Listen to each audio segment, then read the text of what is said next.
Assalamualaikum warahmatullahi wabarakatuh. Ilmu di hati teknologi memperkasa generasi. Ilmu merupakan satu asas kejayaan. Tanpa ilmu, kita tidak mampu melangkah lebih jauh.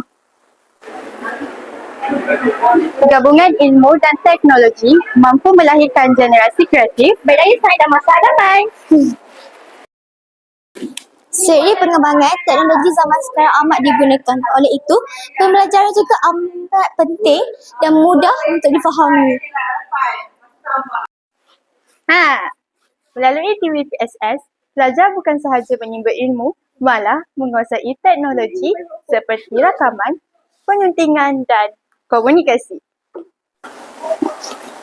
Ilmu di hati teknologi memperkasa generasi. Bersama saya, Afiqah Nabila. Dan saya Aina Balkis bersama TPSS Masa Depan yang Gemilang.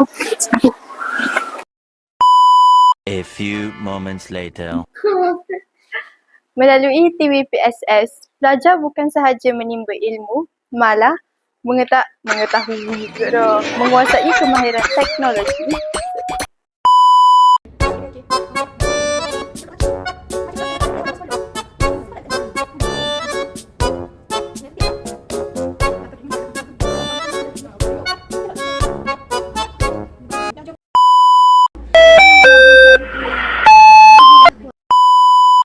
Assalamualaikum warahmatullahi wabarakatuh. Seiring pengembangan dunia, teknologi